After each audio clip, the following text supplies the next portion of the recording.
इधर काफ़ी दिन का गैप हो गया। आज फिर से शुरू करते हैं 7 चैप्टर की शुरुआत कराती थी, तो अब क्वेश्चन से शुरू करते हैं। कि 7.1 का फर्स्ट क्वेश्चन है, साइन एक्स स्क्वायर का हमें डिफरेंशिएशन करना है विद रिस्पेक्ट टू एक्स, यानी एक्स के सापेक्ष हमें अवकलन करना है। ठीक है, तो बताया था कि जिसके भी रिस्पेक्ट में करना होता है यहाँ हम d/dx लगा देते हैं। ये साइन है differentiate with respect to x का। ठीक है, एक्स के सापेक्ष अवकलन करने का। तो ये बता चुका हूं कि जो भी हम क्वेश्चन करेंगे, अगर यहाँ dx है तो x के अलावा यहाँ और कुछ जो कुछ है वो एज ए कांस्टेंट ट्रीट होगा। ठीक है, तो अब हमने क्या किया, हमने सबसे पहले किसका करना है, पहले ये कितने फंक्शन है, एक या दो? ये एक फंक्शन है। ठीक है, क्योंकि साइन का एंगल है एक्स स्क्वायर, तो साइन एक फंक्शन होता है, तो यानी कि हमारे पास एक ही फंक्शन है। तो जब एक फंक्शन है तो हमने सबसे पहले किसका किया, साइन का। एंगल बाद में, सबसे पहले साइन का किया, तो साइन का कितना हुआ हमें पता है, कॉस होता है, और एज इट इज इसका एंगल उतार दिया, जो भी एंगल था वो ऐसे कैसे। ठीक है, तो साइन का हो गया कॉस एक्स स्क्वायर। फिर हमने क्या किया, फिर हमने पता है कि इसका एंगल रह गया, तो एंगल रह गया यानी कि एक्स स्क्वायर। ठीक है, अब हम एंगल का करेंगे तो x की पावर n की तरह ट्रीट होगा। देखो x की पावर में कांस्टेंट, यानी कि हमारा फॉर्मूला कौन सा लगा, x की पावर n वाला। तो x की पावर n का फॉर्मूला क्या होता है कि पावर जो है बाहर आ जाती है और उसकी पावर में एक कम हो जाता है, यानी 2 - 1। ठीक है, तो ये कितना हो गया, 2 कांस्टेंट है बाहर कर दिया। और एक चीज और, ठीक है, देखो ध्यान से, हमने x की पावर n का किया, देखा जाए तो अभी x बाकी है ना, तो अगर हम x का करेंगे विद रिस्पेक्ट टू x तो ये 1 ही बचेगा, इसलिए हम लिखते नहीं है। अगर हम जिसके रिस्पेक्ट में कर रहे हैं वही चीज है, तो dx अपॉन, अगर यहाँ x की जगह कुछ और होता तो यहाँ वो चीज आ जाती, तब ये 1 नहीं बनता। जब आगे क्वेश्चन आएंगे तो ये बात और अच्छे से समझ में आएगी कि हम यहाँ 1 क्यों बचता है और कभी कभी क्यों नहीं बचता है। ठीक है, तो अभी तो हमें पता है हम x के सापेक्ष x का कर रहे हैं, तो 1 ही बचना है, ये कट जाएगा। ठीक है, कितना आया, 2x बचा, और ये बचा cos x स्क्वायर। ये हमारा आंसर हो गया। ठीक, सेकंड करते हैं। सेकंड है d/dx tan 2x + 3। ठीक है, फिर से हमने सबसे पहले क्या देखा कि इसमें कितने फंक्शन हैं, ये एक ही फंक्शन है, देखो tan, और ये कंप्लीट उसका एक एंगल है। ठीक है, तो सबसे पहले हमने किया tan का हमें पता है कि tan x का sec स्क्वायर x होता है, तो हमने लिखा sec स्क्वायर, और x की जगह ये, यानी इसका कंप्लीट एंगल। ठीक है, फिर हम क्या करते हैं, फिर हम उसके एंगल का करेंगे। एंगल कितना है, 2x + 3, तो ये हो गया sec square 2x + 3 as it is छूट गया। अब हमने 2x + 3 का किया, तो अपने को पता है कि भाई अगर कोई कांस्टेंट x के साथ मल्टीप्लाई में है तो वो एज इट इज छूटेगा, यानी कि 2 छूट गया। फिर x का किया तो x का कितना होता है, 1 होता है, प्लस अब अगर कोई कांस्टेंट अकेला है, उसके साथ कोई वेरिएबल नहीं है, और अपने को पता है कि डिफरेंशिएशन में वेरिएबल वो होता है या तो डिपेंडेंट या इंडिपेंडेंट, जिसके रिस्पेक्ट, यहाँ तुम्हारे पास केवल इंडिपेंडेंट वेरिएबल है, यहाँ डिपेंडेंट वेरिएबल है ही नहीं, तो x है नहीं, तो इसका मतलब 3 का केवल क्या हो जाएगा, 0। तो अगर कांस्टेंट कहीं अकेला हो प्लस या माइनस में, तो उसका आंसर क्या हो जाएगा, 0। तो ये कितना बच गया, 2 × 1 2, तो 2 × sec स्क्वायर 2x + 3। हमें यहाँ पर d/dx x भी लिखना चाहिए था, लेकिन हमें पता है 1 आ जाता है, तो हम नहीं लिख रहे हैं। तो ये हो गया हमारा आंसर। बात समझ में आ गई? ठीक है, अब इसके बाद करते हैं थर्ड क्वेश्चन। थर्ड है d upon d x sine cos x square. ठीक है, देखो ध्यान से, देखो किसी भी क्वेश्चन में डी अपॉन डी एक्स लिखा नहीं है। हमने क्या करना है, डी अपॉन डी एक्स खुद लिखना है, क्योंकि उसने बोल रखा है कि differentiate with respect to x, तो हमें सारा काम खुद करना है कि उसमें डी अपॉन डी एक्स खुद लिखना होगा। अब फिर से देखते हैं ये कितने फंक्शन है। देखो ध्यान से, ये दिखने में दो लग रहे हैं लेकिन है एक ही, क्योंकि साइन का ये पूरा का पूरा एंगल है, यानी ये साइन और ये उसका कोण। ठीक है, तो सबसे पहले हमने फिर से किसका किया, साइन का किया, तो साइन का होता है कॉस, और हम ऊपर देखते आ रहे हैं कि एंगल पहले एज इट इज ही रहता है, तो जो इसका एंगल है यानी कि कॉस एक्स स्क्वायर ऐसे ही रह गया। ठीक है, इनटू अब हमें किसका करना है, एंगल का। एंगल क्या है, कॉस एक्स स्क्वायर। ठीक, तो ये कितना हो गया, हमने कॉस एक्स स्क्वायर छोड़ दिया। अब देखो सबसे पहले क्या है, कॉस है और फिर ये उसका एंगल है, तो ये अब ये एक नया सवाल शुरू हुआ, यानी ये इसका फंक्शन हुआ और ये इसका एंगल हुआ। तो पहले किसका करोगे, फंक्शन का। तो कॉस का कितना हुआ पता है अपने को, माइनस साइन, और एंगल एज इट इज। ध्यान रहे अगर माइनस माइनस आता है तो ब्रैकेट जरूर लगा लेना, नहीं तो अगर ब्रैकेट नहीं लगाओगे तो ये और ये दो फंक्शन के बीच में माइनस हो जाएगा, जबकि अभी ये मल्टीप्लाई में है। ठीक, फिर किसका रह गया हमारे पास, हमारे पास रह गया एक्स स्क्वायर का, इसका रह गया ना, तो इसका किया तो कितना हो गया, ये हो गया हमारा, माइनस को बाहर ले जाओ तो minus cos x square into sine x square into 2x, x square का 2x, और फिर से x का करोगे तो 1 ही आना है, तो हम वो नहीं लिख रहे हैं। अब इसको सही से लिख लेते हैं, आगे पीछे अरेंज कर लेते हैं। माइनस का 2x sine x square into cos x square, ये हो गया हमारा आंसर। आ गई बात समझ में कि हमें क्या करना है, कि फंक्शन देखने हैं कितने फंक्शन हैं और उसके हिसाब से क्वेश्चन को करते चलना है। ठीक,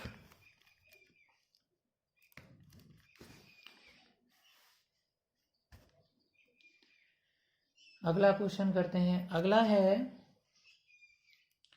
फोर्थ क्वेश्चन है d upon d x sec x minus 1 upon sec x plus 1। देखो अब इस क्वेश्चन को करने के हमारे पास दो तरीके हैं। एक, हम इसको पहले भी कैलकुलेशन थोड़ी कर सकते हैं, डिपेंड करता है आंसर कौन से टर्म में आ रहा है। ठीक है, तो इसलिए आंसर मैच करे ना करे कोई ज़रूरी चीज़ नहीं होती। ठीक है, ध्यान रखना है कि अगर हम, अब देख लेना किताब में, अगर कॉस में आंसर है तो पहले इसको हम कॉस में कन्वर्ट कर लेते हैं। अगर कॉस में नहीं है, ये सिंपल है, तो हम इसको क्या करते हैं, डायरेक्ट कर लेते हैं। लेकिन ज़्यादातर आप इसको कॉस में कन्वर्ट कर लीजिए। तो ये क्या हो गया, 1 upon cos x minus 1 upon 1 upon cos x plus 1। ठीक है, तो ये हो गया क्या, अभी देखो हम डिफरेंशिएशन नहीं कर रहे हैं इसलिए डी अपॉन डी एक्स साथ साथ चल रहा है। तो ये आया 1 minus cos x upon LCM cos x था, नीचे भी आया 1 plus cos x upon x, sorry cos x. ठीक है, तो कॉस एक्स से कॉस एक्स कैंसिल हो गया। अब हमारे पास बच गया D upon d x 1 minus cos x upon 1 plus cos x. अब कईयों के दिमाग में आएगा सर सेक में क्यों नहीं कर दिया, तो वो सेक में भी कर सकते हैं, कोई प्रॉब्लम नहीं है, लेकिन सेक का क्या डिफरेंशिएशन दो टर्म में होता है, सेक एक्स टेन एक्स, तो आंसर थोड़ा सा लंबा जाता है। इसमें क्या है, थोड़ा सा छोटे में चला जाएगा, तो हमारी मर्जी, हम कैसे भी कर सकते हैं। ठीक है, तो अब देखो यहाँ दो फंक्शन हो गए, एक ऊपर का एक नीचे का, दोनों अलग अलग फंक्शन है। तो अपन ने फॉर्मूला पढ़ा था कि डी अपॉन डी एक्स, अगर u इंटू वी दो फंक्शन हैं, ठीक है, दोनों u और v किसके टर्म में है, x के टर्म में। ठीक है, तो u into v dash plus v into u dash हो जाता है। डैश का मतलब क्या होता था, एक बार डिफरेंशिएशन। ठीक है, तो एक बार v का एक बार u का करते हैं। देखो क्या करें, u upon v, u sorry ये तो u इंटू वी का लिख दिया अपन ने। ठीक है, u अपॉन वी का क्या होता था, u अपॉन वी का होता था v का square v into u dash minus u into v dash. इसको मैंने याद करने का तरीका भी बताया था, थोड़ा सा अगर भूल जाते हैं, देखो नीचे का तो याद रहता है, इसमें थोड़ा सा ये भूल जाते हैं कि ऊपर पहले किसका डिफरेंशिएशन होता है। जैसे मल्टीप्लाई में याद रखने की जरूरत नहीं होती, उसमें किसी का भी पहले कर दो क्योंकि बीच में प्लस है, कोई फर्क नहीं पड़ता है। लेकिन अगर इसमें माइनस है तो याद रखना होता है। तो सीधे सा याद रखने का तरीका है कि आपने पहले नीचे का v का स्क्वायर कर दो, और जब ऊपर जा रहे हो, ठीक है, ऊपर की चीज लिखने जा रहे हो तो पहले ऊपर वाले का डिफरेंशिएशन करना है, तो ये याद रह जाता है। ठीक है, तो हम यहाँ करते हैं, देखो नीचे वाले का स्क्वायर, तो सबसे पहले हो गया 1 प्लस कॉस एक्स का होल स्क्वायर। ठीक, अब क्या किया, अब हमने नीचे वाले को छोड़ दिया, या ये कह सकते हो हमने v को छोड़ दिया, इनटू ऊपर वाले का डिफरेंशिएशन यानी कि 1 माइनस कॉस एक्स का डिफरेंशिएशन माइनस, अब क्या किया, ऊपर वाले को छोड़ दिया यानी 1 माइनस कॉस एक्स को छोड़ दिया, और d अपॉन डी एक्स हमने कर लिया 1 प्लस कॉस एक्स का। ठीक है, अब करते हैं डिफरेंशिएशन। अब इतना डिफरेंशिएशन हमें आ भी चुका है, और हमने 11th में भी डिफरेंशिएशन कर लिया था, तो इतना आना चाहिए। ठीक है, अब क्या हुआ कि सबसे पहले हमने किया 1 का, अब 1 अकेला है, अपने को दिख रहा है कि 1 के साथ कोई वेरिएबल नहीं है, तो 1 का क्या हो गया 0, फिर माइनस कॉस एक्स का हुआ माइनस साइन एक्स, और यहाँ माइनस ऑलरेडी है तो ये क्या हो जाएगा minus minus plus sine x, कोई प्रॉब्लम नहीं होनी चाहिए। माइनस 1 माइनस कॉस एक्स छोड़ दिया, इंटू 1 प्लस कॉस एक्स का किया, तो 1 का कितना हुआ फिर से 0, और कॉस एक्स का हो गया 0 माइनस साइन एक्स। ठीक है, अपॉन में क्या हो गया 1 प्लस कॉस एक्स का होल स्क्वायर। ठीक, अब कैलकुलेशन कर लेते हैं। ये है 1 प्लस कॉस एक्स, और यहाँ 1 माइनस कॉस एक्स, ये साइन एक्स, तो अब साइन एक्स पूरे से कॉमन हो रहा है, तो हम पूरे से साइन एक्स कर लेते हैं कॉमन। ठीक है, तो क्या बचा, यहाँ बचा 1 प्लस कॉस एक्स। ठीक है, और यहाँ आपने क्या कर लिया साइन एक्स को कॉमन कर लिया, और यहाँ माइनस बच गया है, तो माइनस माइनस प्लस, तो प्लस का अगर ब्रैकेट खोलोगे तो क्या आ जाएगा 1 minus cos x upon 1 plus cos x का होल स्क्वायर। ये कैंसिल हो गया, तो कैंसिल हो गया, तो क्या बचा 2, ऊपर 1 और 1 क्या हो गया 2 हो गया, तो ये बच गया 2 sine x upon 1 plus cos x का होल स्क्वायर। ठीक है, तो एक आंसर हमारा ऐसे भी आ गया। और अब अगर मान लो आंसर किताब में इस टाइप से नहीं मैच हो रहा है, तो हम बहुत सारा काम कर सकते हैं। साइन एक्स का साइन 2x का फॉर्मूला लगा लो, यानी कि साइन 2x का हो गया 2 sine x by 2 cos x by 2, cos x से 1 काटने वाला फॉर्मूला लगा दो, जो मैंने पहले भी कई बार सिखाया हुआ है। तो ये बातें ध्यान रखनी है। अगर कैलकुलेशन, अब वैसे यहाँ तक आंसर सही है, ठीक है, लेकिन अगर आप किताब में देखें आंसर कुछ और आ रहा है, तो आप इसका कैलकुलेशन और आगे करते हैं। ठीक है, इसके बाद अपन करते हैं 6th क्वेश्चन। 6th है d upon d x sine x degree. अब ध्यान रखना है कि अपने को डिग्री में डिफरेंशिएशन नहीं आता, ठीक है, होता ही नहीं है। तो अपने को क्या करना है, अपने पढ़ा है कि डिग्री को अगर हम रेडियन में कन्वर्ट करते हैं तो हम किससे मल्टीप्लाई करते हैं पाई अपॉन 180 से। ठीक है, यानी ये रेडियन हो गया हमारा और ये डिग्री हो गया। ठीक है, बाकी पाई अपॉन 180 तो है ही। तो अब पहले इसको हम जरा कन्वर्ट कर लेते हैं रेडियन में। तो कितना हो जाएगा साइन एक्स यानी कि पाई एक्स अपॉन 180। याद है हमने 11th में पढ़ा हुआ है डिग्री को रेडियन में कन्वर्ट करना, तो पहले वो करना है आपको। अब करते हैं। अब देखो ये हो गया कंप्लीट एंगल किसका, साइन का। तो सबसे पहले हम साइन का करते हैं, तो हमने लिखा साइन का हो गया cos, angle as it is यानी कि पाई एक्स अपॉन 180 ऐसे ही छूट गया, ठीक है, इनटू अब किसका करना है, अब हमें करना है पाई एक्स अपॉन 180 का, तो डी अपॉन डी एक्स पाई एक्स अपॉन 180 का करते हैं अब।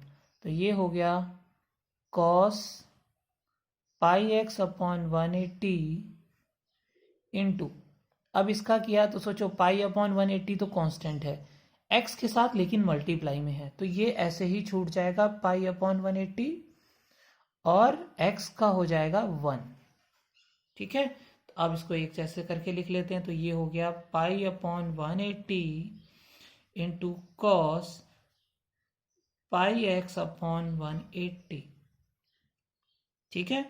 तो ये हो गया पाई अपॉन 180 और इसको अब हमेशा क्वेश्चन अगर किसी फॉर्म में दिया हुआ है और आप उसको आंसर उसी फॉर्म में दे सकते हैं तो हमेशा उसी में दीजिए। तो ये हो गया x डिग्री, हमें क्वेश्चन डिग्री के फॉर्म में दिया था, हमने आंसर भी डिग्री के फॉर्म में दे दिया, तो ये हमारा आंसर हो गया। अगर पहुंच ही नहीं पा रहे हम आंसर क्वेश्चन के फॉर्म में वो एक अलग बात है, अगर हम पहुंच सकते हैं तो हम हमेशा क्वेश्चन के फॉर्म में आंसर दें, ठीक है। क्लियर हो गई बात। तो अब कुछ क्वेश्चन है जो आप करिएगा घर पे।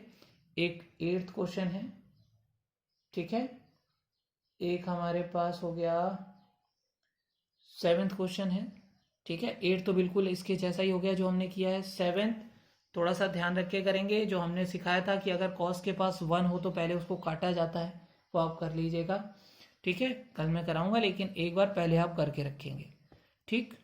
तो आज के लिए इतना बहुत है। क्वेश्चन करना जरूर जो किए हैं, जब समझ में आएंगे तब बड़े क्वेश्चन समझ में आएगा। अगर हमें छोटा ही डिफरेंशिएशन नहीं समझ में आया तो आगे बड़े क्वेश्चन समझ में आने बंद हो जाएंगे। तो डिफरेंशिएशन इसीलिए मैंने 11th में भी ध्यान से कहा था कि रट लेना, अच्छे से पढ़ना, रटना नहीं मतलब समझ लेना, क्योंकि बिना समझे आप डिफरेंशिएशन नहीं कर सकते, ठीक है। ओके, आज के लिए इतना बहुत है।